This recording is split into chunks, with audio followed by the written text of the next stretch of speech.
Our guest this morning joins us from New York City. Her name is Elisha Simpson. She is the founder of the nonprofit Crossover Yoga Project and Laughing Heart Yoga.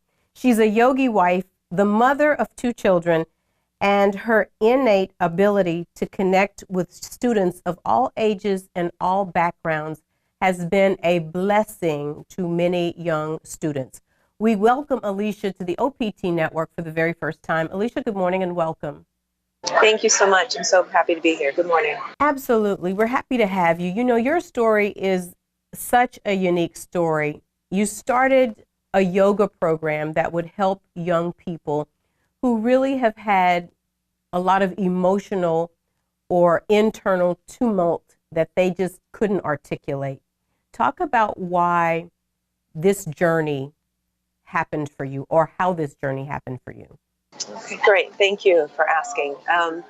There's a whole bunch of different parts to this, and the one piece that I started off when I said that I started the Crossover Yoga Project was the story of when I went to visit a friend of mine named Katie Hoskins, who had this beautiful nonprofit called Promises for Families, where she would take youth with parents who are incarcerated on summer trips and give them leadership skills and empowerment. And I did the yoga program. So after a week of visiting her in Sweetwater, Texas, she contacted me with a story and said, "You need to hear this." I said, "Okay." And one of the grandmothers had reached out and said that she had just brought her granddaughter swimming.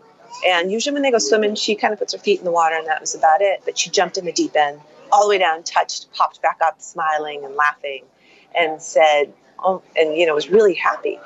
And the grandmother looked at her and said, "How did you do that? You've never done that before." And the girl said, "I remembered Miss Alicia's meditation and I wasn't afraid anymore."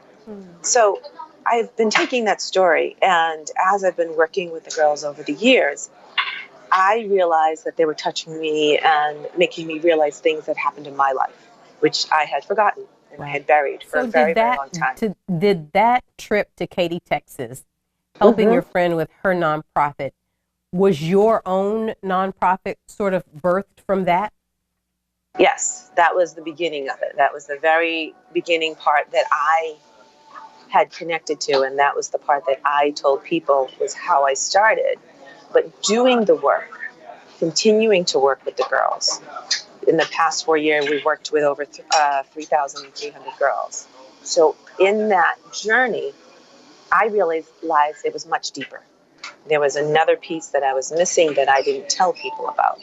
And what I found out was that it connected to what happened to me as a young child, because I was also sexually abused by my uncle. And it was something that I had blocked, I disassociated with, and I never connected to. And what I realized was that at that point in my life, I needed someone to hear me. I needed someone to connect with me, and I needed to have that connection, and I never had it. And that's what I'm bringing to the girls right now through the Crossover Yoga Project. So when did that bubble up for you, Elisha? Do you remember, was there a particular moment, or was it like sort of a process? It was a process, but it really crystallized when I was working with this one girl who actually has the namesake of my daughter, Aaliyah. And we were going through an exercise, and it was the end of the resting period. We call it Shavasana. And during that time, I usually speak to the girls, and I tell them how wonderful they are and how beautiful they are and all the strong characteristics, because they don't hear that all the time. And she came up from Shavasana, and she was really distraught. I could see it in her face. And what's going on? She goes, "My mother always told me I was ugly. She said I was worthless. I was stupid." And it was that moment, I think, because of her namesake. She was a young woman at the time. She was 14, and she was pregnant, about 4 months pregnant. And hearing that just ripped my heart out. And all of these emotions and thoughts started to come up. And that's when I think it first started. That was like a trigger for you? Absolutely.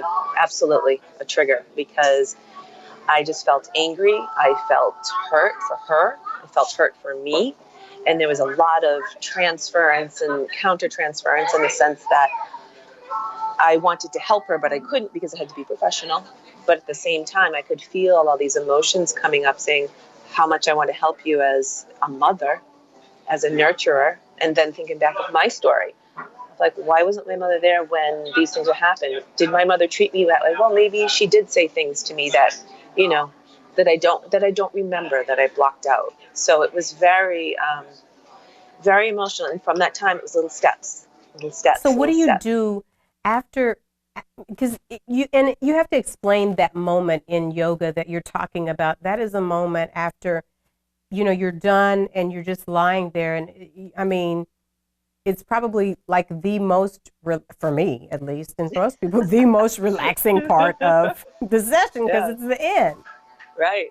And so when she has that reaction, and then you start to feel your own self emoting and feeling some things that maybe you hadn't felt before, what do you do with that after that encounter is over?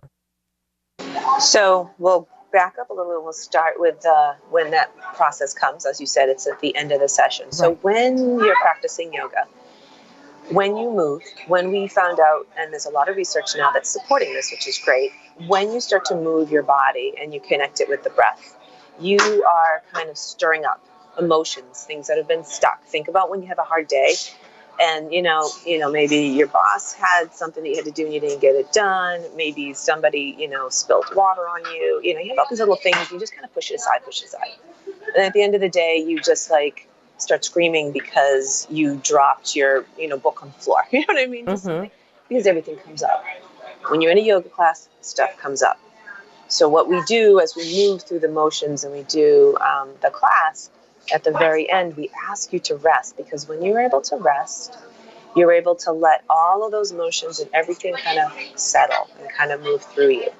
And that's the opportunity that I take to be able to connect with the youth.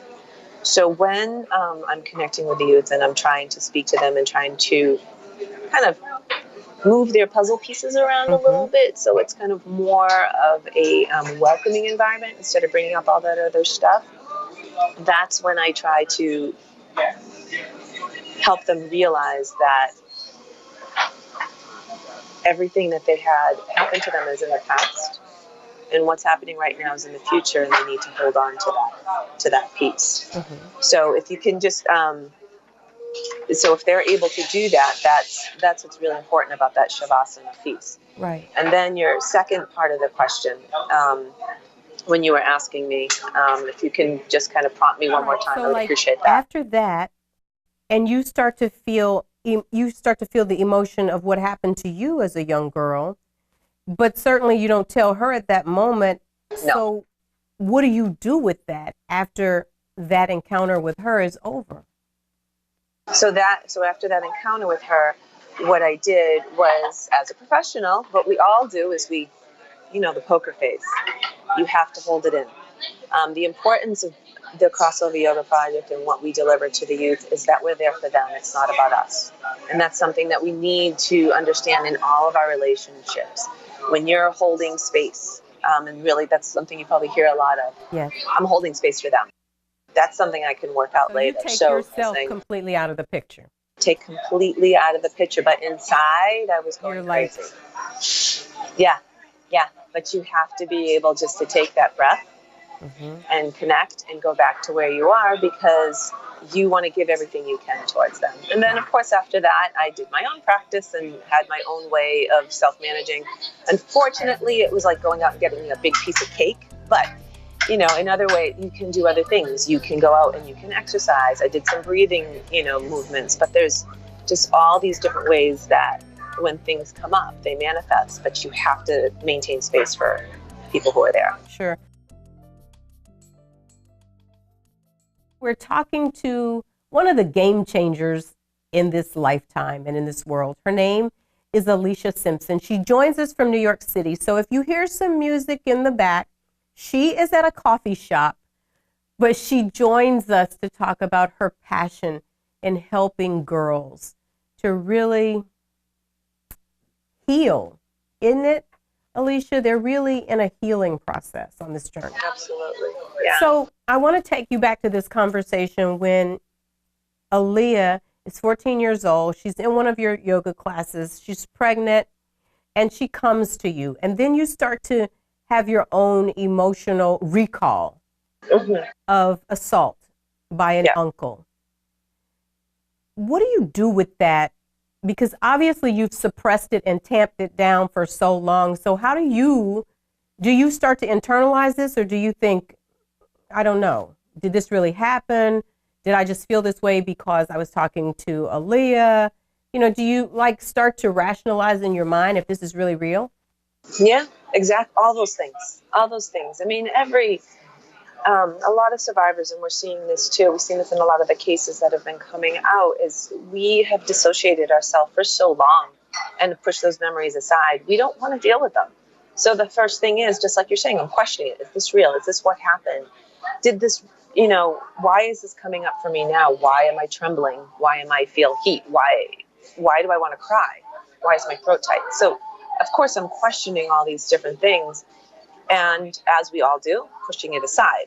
I'm not going to work on it right away. It's scary. It's very, very scary because you don't know what's going to happen to you, and you don't know where it's going to take you because you've pushed it aside for so long. When do So you start unearthing it? I think it's different for everyone. For me, it was a gradual thing between my personal life, between the goals that I was setting, between the work I was doing.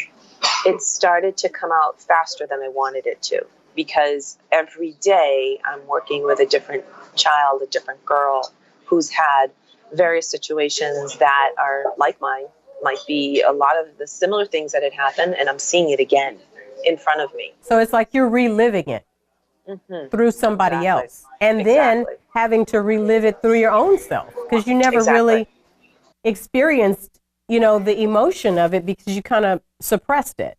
Exactly. Exactly. So reliving that, and also at an age which I'm much older, have more experiences, and think I know how to handle everything, so it's a lot different.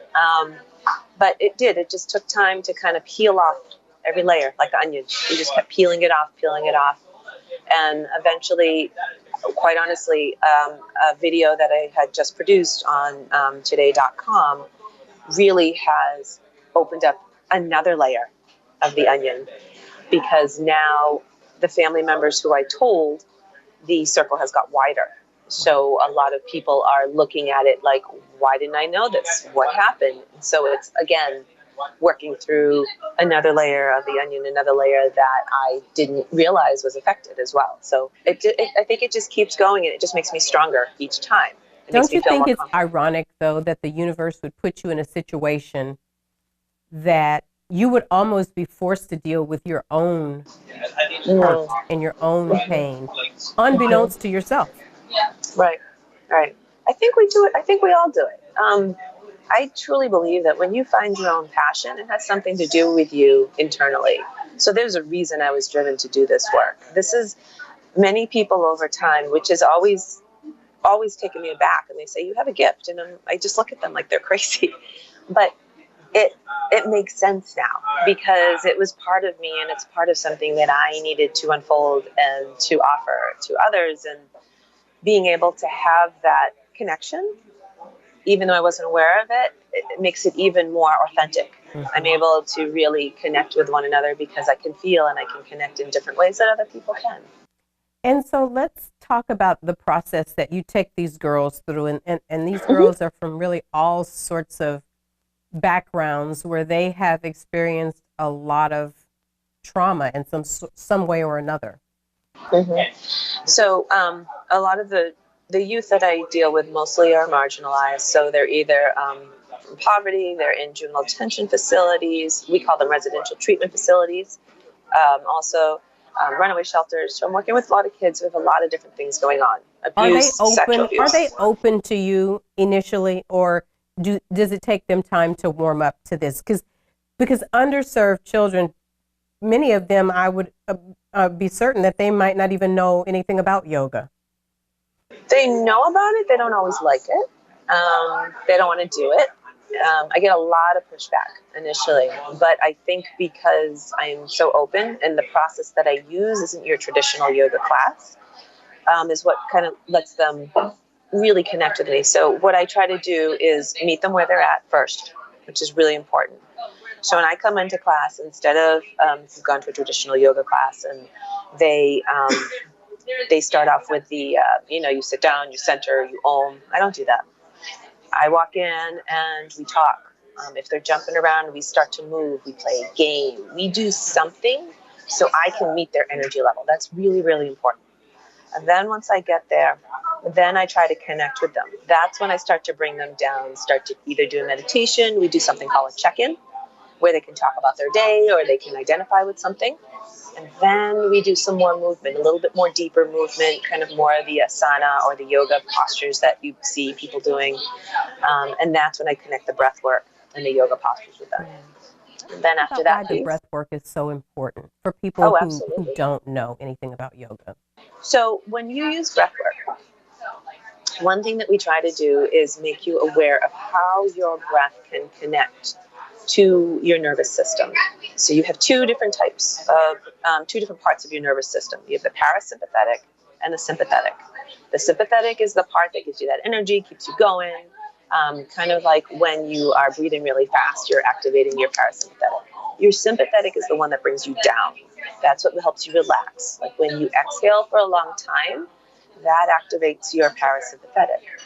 Your sympathetic is activated when you inhale because you're bringing in energy. So we play with these ideas of movement, inhaling and exhaling, self-regulating. That's where that term self-regulate comes from, because we're teaching you how to regulate your own body by using your breath. So I can give you fast breaths if you want to get some energy, if you want to wake up.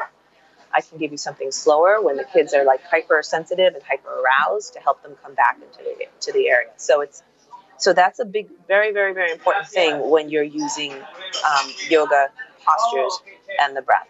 Mm-hmm. So in trauma-informed yoga, which is what I use, it's all about doing that, but also noticing what happens to you when you move.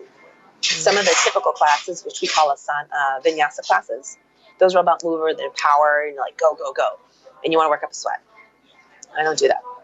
We'll do a pose or two, we'll stop, and I'll say, okay, what do you feel? Do you feel tension? Do you feel heat? Do you feel cooling? Do you feel grip in the stomach? Getting you to notice is what the informed part is. That's what trauma-informed is. Because when kids go through a traumatic situation, just like I was just saying before, you disassociate, you cut yourself off, you don't have feelings, you don't trust people anymore, you don't even feel parts of your body anymore, because you're protecting yourself from whatever happened to you, especially people who have been involved in sexual harassment or sexual abuse. You don't want to feel your body anymore because you think maybe what happens with a lot of us, you're not worthy. You've lost your self-esteem. You've lost any self-worth. So why would I want any of my body anymore because of this horrible thing that happened to it? So you disassociate. So when we do trauma-informed yoga, I try to remind them to feel, to notice what's inside, and then to fill them up with the affirmations, with the strength, with that innate goodness that we all know we're born with and we have inside, but we're socialized over time to all of these different things. Think about what our kids look at every day. Those phones. Absolutely. The phone, the social media, yes. the messages that come out, even within their own environment. Sometimes it's a healthy environment, sometimes it's not. And they need to see different ways of, even the language they hear. Think of how sometimes you talk to your children. Sometimes you're saying something really nice to them, but other times you're saying words that you think are cute, but they're not. You might be hurting them. Like, sometimes when you tug on someone's hair, that's really offensive to some people, but some people think it's cute because you're kind of, getting their attention. So it's really about being extremely aware of how these different movements, how your language, how your emotions, how you are connected internally and externally. So there's a lot of different pieces. Absolutely.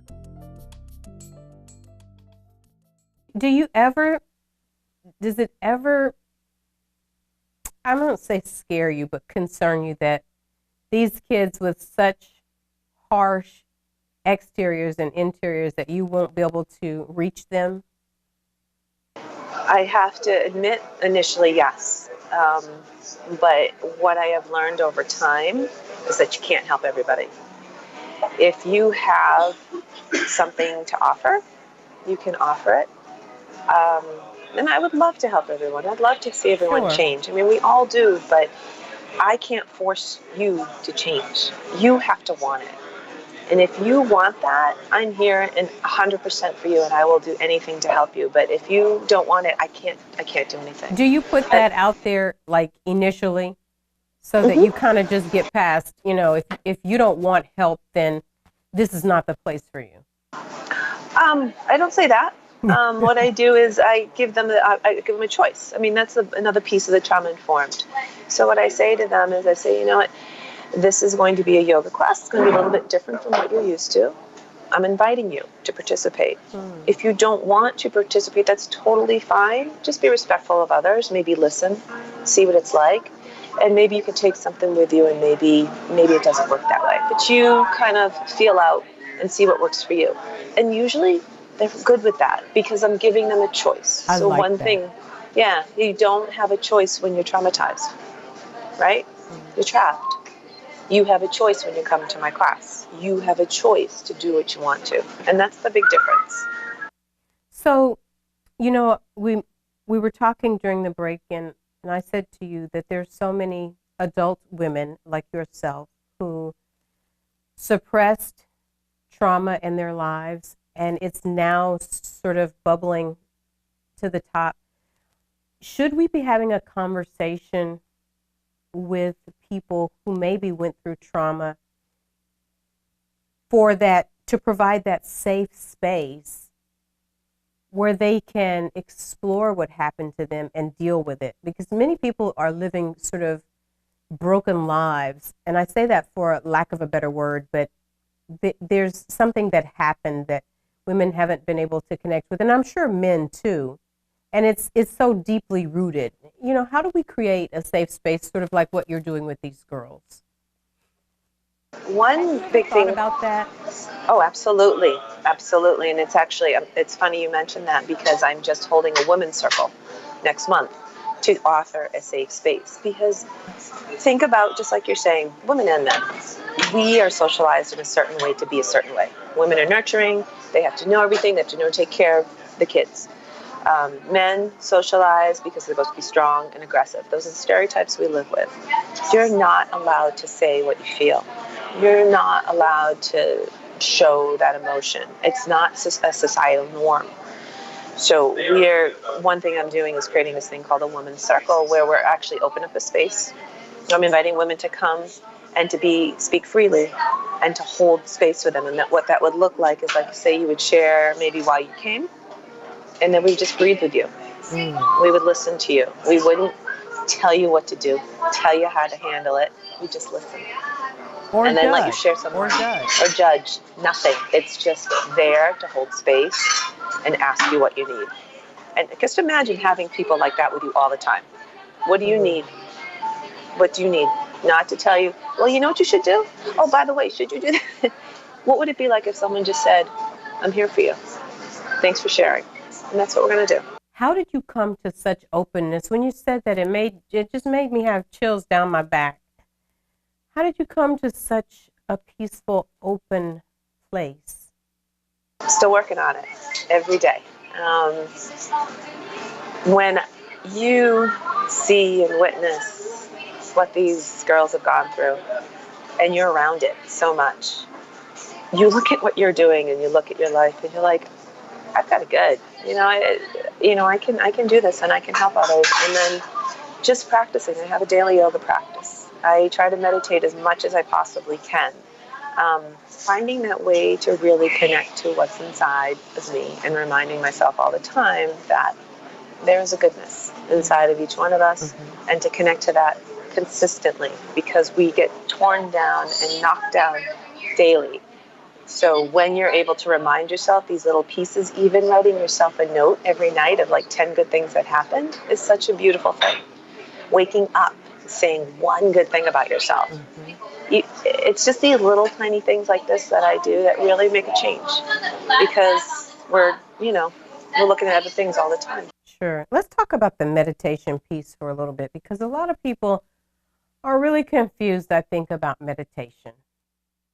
Yes. What is it for you, and how do you use it in your practice? Meditation to me is finding a way that I feel best inside. So one day it could be sitting and breathing for 20 minutes. One day it could be taking a walk. One day it could be smelling flowers. One day it could be painting. One day it could be writing. It's finding something that you enjoy doing and you feel relaxed doing. That's how I take a meditation each day. Lately, my practice has been more focusing on something called metta, which is when you do something called loving kindness. So you repeat to yourself phrases over and over again. May I be happy, may I be healthy, may I find the good in everyone. You just repeat it over and over again. So it's kind of more of spreading a compassion towards all the world. Mm-hmm. So meditation is really, there's so many different ways to do it now. I always find it funny that people use an app because I'm like, it kind of defeats the purpose, but it's finding a way where you can just be quiet for a while and really tune into what's inside. How do you help girls that have lived through such trauma release that anger? How do you create that? And I know it's a safe space that you've created for them to really just take what's in them, the anger, the hurt, the disappointment, all of those bevies of emotions, and really get that out. It's just like forming a relationship with anybody. Be consistent, show up, and be authentic. So when I go in there, I'm not, if I come in a bad mood because, I was tired, I didn't sleep, I'll come in and say, I didn't sleep last night, I'm sorry if I seem a little snappy. I'm being real with them. And then when they know that I'm real and I'm going to be able to connect with them, that lets some of their guard down. That lets them say, okay, maybe I can trust this woman. And then that's when I start to introduce the different things like breathing, type of meditation, how we connect by checking in and talking to each other. Also, another piece of Crossover Yoga Project is we do artwork. The art therapy is so amazing and beautiful because when you are in a traumatic situation, your prefrontal cortex, which is your executive functioning of your brain, shuts down. You're in survival mode. So you can't put pieces together of a story. You don't have the words, they're gone. But with art, all the different forms of art, you have your expression. You can paint, you can draw, you can dance, anything like that, because you have this freedom of expression. You have a choice to how you do things. So it's really, again, just going back to the idea of giving the girls a choice. And if they don't want to participate, then they don't want to participate. Show up again next week. Do the same thing again. So what do you hope that what you are doing, this Crossover Yoga Project, do you hope that it will just like sweep the country? Of course. Everyone wants that. What I really would love is that we could all understand that we all have good inside, that we all are able to give a gift to somebody, that we don't have to live off of fear. Fear is something that protects us, for sure, so you don't put your hand on a stove, hot stove, but don't let fear be your driver in life. Don't make your decisions be made by things that you're afraid that's going to happen to you. Remember the goodness you have inside, remember the joy, remember the passion, remember your relationships and your connection, and use that to be your driver. And with my project, I just want to be able to share this message of the importance of connection, the importance of being there for one another and support, and that's really what I'm about. And being heard. You've got to let people be heard, and that's so hard from us, and that's really what I want. Elisha, this has been probably one of the most soothing, peaceful conversations that we've had in a while. Thank you so much for going so out of your way in the coffee shop with everything going on around you. Thank you for sharing your mission and your ministry with our listeners and viewers. Thank you.